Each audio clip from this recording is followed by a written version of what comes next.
স্বপ্ন দোষ করলে কি জেনা হয়? স্বপ্ন দোষ করলে জেনা হয় এটা আমার জানা ছিল না ভাই। হানাফি মাযহাবে এরকম কিছু আছে কিনা যে স্বপ্ন দোষ করলে জেনা হয়? যাই হোক, যারা হানাফি মাযহাব সম্পর্কে অধিক জ্ঞাত তারাই ভালো জানেন, আমি জানি না। তবে আমি যতটুকু হানাফি মাযহাব নিয়ে পড়াশোনা করেছি, আমি পাইনি যে হানাফি মাযহাবে স্বপ্নে যদি স্বপ্ন দোষ হয় তাহলে এটা জেনার গুনাহ আমলনামায় লেখা হবে। হুজুর গাউসে পাকের একজন মুরিদ ছিল। এই মুরিদের এক রাত্রি 70 বার আল্লাহ পাক স্বপ্ন দোষ দিলেন।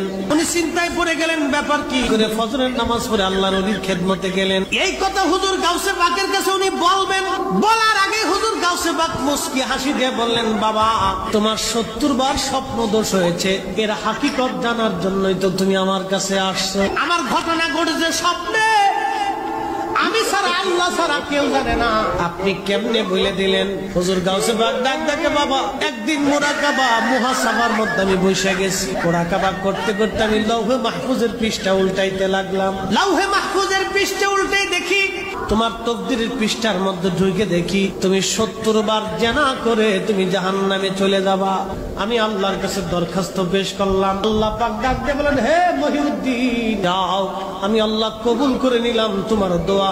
তোমার উসিলায় তোমার মুরিদকে আমি 70 বার জিনা থেকে বাঁচাইয়া আমি আল্লাহ গুনাহ থেকে মাফ করিয়া থেকে জান্নাতি বানাইলাম। আসসালামু আলাইকুম ওয়া রাহমাতুল্লাহ। বিসমিল্লাহ, আলহামদুলিল্লাহ, ওয়াসসালাতু ওয়াসসালামু আলা রাসূলিল্লাহ। সম্মানিত ভিউয়ার্স, আপনারা একটা ভিডিও লক্ষ্য করলেন, এই ভিডিওটা নিয়ে দু চারটি কথা বলবো ইনশাআল্লাহ। চলুন আমরা একটু একটু করে শুনবো আর একটু একটু করে কথা বলার চেষ্টা করব। আবার নতুন করে প্লে করছি। হুজুর গাউসে পাকের একজন মুরিদ ছিল। এই মুরিদের এক রাতে 70 বার আল্লাহ পাক স্বপ্ন দোষ দিলেন। 70 বার স্বপ্ন দোষ দিলেন, হতেই পারে 70 বার স্বপ্ন দোষ হতে পারে, বাপের বেটা মর্দ ঘোড়া হতে পারে 70 বার, সেটা নিয়ে আমাদের কোনো আপত্তি নেই। ঠিক আছে, হলো 70 বার।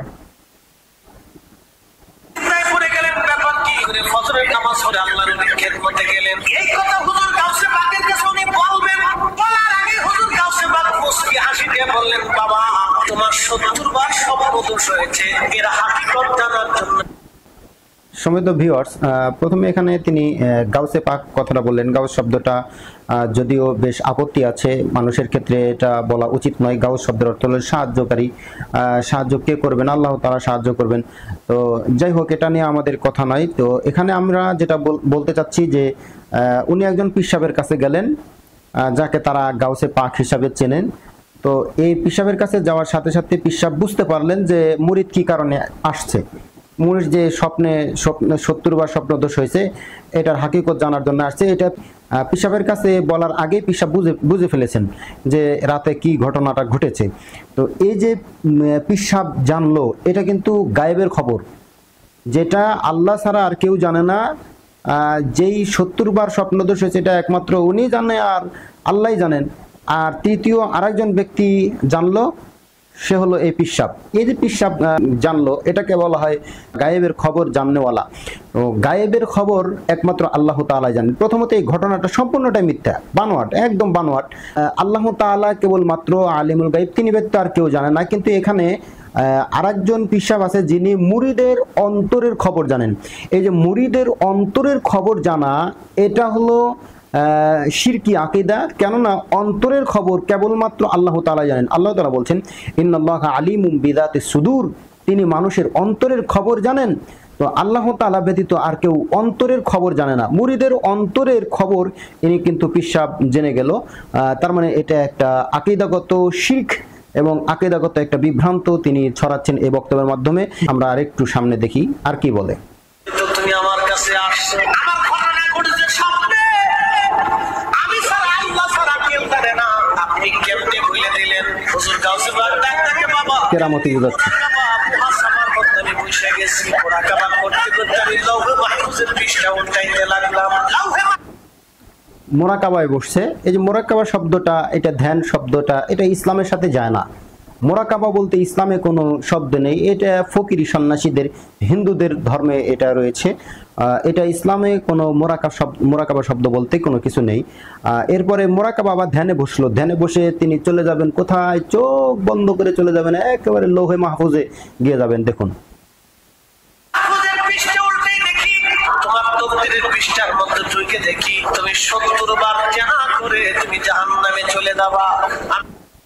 এবার পিশাব কি করলো, চোখ বন্ধ করে মোরাকাবা করে দেখলো লৌহে মাহফুজের যে তার যে তকদিরের খাতা আছে সেই তকদিরের খাতা খুলে দেখলো যে 70 বার স্বপ্নদোষের মাধ্যমে জেনা করে সে জাহান্নামে যাবে। স্বপ্নদোষ করলে কি জেনা হয়? স্বপ্ন দোষ করলে জেনা হয় এটা আমার জানা ছিল না ভাই। হানাফি মাযহাবে এরকম কিছু আছে কিনা যে স্বপ্ন দোষ করলে জেনা হয়। যাই হোক, যারা হানাফি মাযহাব সম্পর্কে অধিক জ্ঞাত তারাই ভালো জানেন, আমি জানি না। তবে আমি যতটুকু হানাফি মাযহাব নিয়ে পড়াশোনা করেছি আমি পাইনি যে হানাফি মাযহাবে স্বপ্নে যদি স্বপ্ন দোষ হয় তাহলে এটা জেনার গুনাহ আমল নামায় লেখা হবে। যাই হোক, উনি এখানে যেটা বোঝাতে চাচ্ছেন যে স্বপ্ন দোষের মাধ্যমে জেনা করেছেন, 70 বার জেনা করেছেন, তো এটার মাধ্যমে তিনি জাহান্নামে যাবেন। তকদিরের খাতা তিনি এটা ঘুষায়া দেখলেন পিশাব, অতঃপর তারপরে তিনি এটার একটা ফয়সালা করলেন। আমরা একটু শুনি। আল্লাহর কাছে দরখাস্ত পেশ করলেন,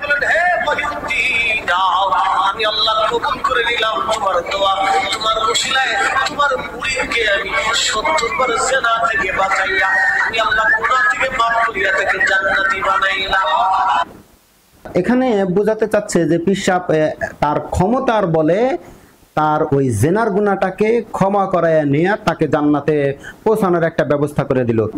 তাহলে এখানে আমরা প্রথমে জানতে পারলাম যে 70 বার স্বপ্নদোষ হয়েছে, এটা একটা মিথ্যা। প্রথমত এই ঘটনাটা মিথ্যা, দ্বিতীয়ত 70 বার স্বপ্নদোষ হয়েছে, এক রাতে একটা মানুষের 70 বার স্বপ্নদোষ হয় এটা ইম্পসিবল, হতেই পারে না। 70 বার স্বপ্নদোষ আস্তমসা কথা নয়, 70 বার এটা কখনো হতেই পারে না। যাই হোক, ধরে নিলাম 70 বার স্বপ্নদোষ হয়েছে, ঠিক আছে, মানলাম। কিন্তু 70 বার স্বপ্নদোষের কথা পিশাব জানলো, অতঃপর পিশাব মোরাকাবায় ধ্যান করলো। এই যে পিশাব জানলো এটা একটা শিরকি আকীদা, কুফরি আকীদা। আলিমুল গায়েব হিসাবে পিশাবকে বসিয়েছেন। এরপর মোরাকাবা ধ্যানের মাধ্যমে আবার চোখ বন্ধ করে তিনি লৌহে মাহফুজে গিয়ে তকদিরের খাতা উঠালেন, এটা আবার আরেকটা শিরিক কুফর। এরপর আবার তিনি কি করলেন যে তিনি আল্লাহ তাআলার কাছে দরখাস্ত পেশ করে তার গুনাহটাকে মাফ করিয়ে নিলেন। বিভ্রান্তমূলক আকীদা ঢুকানো হয়েছে এই যে সাধারণ মানুষ যদি অধিক পরিমাণে পাপ করে বা কোনো বাঁচার মুক্তির পথ যদি সে তালাশ করে, পাপ থেকে বাঁচার বা গুনাহ থেকে পরিত্রাণে, তাহলে পিশাবের কাছে যেতে হবে। পিশাব তারপরে তার উসিলা হয়ে আল্লাহ তাআলার কাছ থেকে তার কাছ থেকে ক্ষমা নেবে। আল্লাহ তাআলা সরাসরি ক্ষমা করতে পারেন না বা আল্লাহ তাআলা সরাসরি ক্ষমা করার মতো কোনো শক্তি রাখেন না, এরকম একটা কিছু বোঝানোর চেষ্টা করা হয়েছে। বা মাধ্যম দিয়ে আল্লাহ তাআলা খুব সহজে ক্ষমা করেন, এছাড়া সহজে ক্ষমা করেন না, এরকম কিছু বোঝানো হয়েছে। মূলত এগুলো কুফরি আকীদা, এগুলো শিরকি আকীদা। আল্লাহ সুবহানাহু ওয়া তাআলা আমাদেরকে এই সমস্ত জাহেল বক্তাদের থেকে হেফাজত করুন এবং এই সমস্ত বক্তাদেরকে পরিহার করে যারা পবিত্র কোরআন এবং সহিহ সুন্নাহ অনুযায়ী দলিল ভিত্তিক প্রমাণ ভিত্তিক আলোচনা করার চেষ্টা করে তাদের বক্তব্যগুলো আপনারা শুনুন। ইনশাআল্লাহ এতে আপনাদের ইহকাল এবং পরকাল কল্যাণময় হবে বলে আমি আশা করি। আল্লাহ সুবহানাহু ওয়া তাআলা আমাদের সকলকেই এই সমস্ত জাহেল বক্তাদের থেকে হেফাজত করুন। আমিন। আসসালামু আলাইকুম ওয়া রাহমাতুল্লাহ।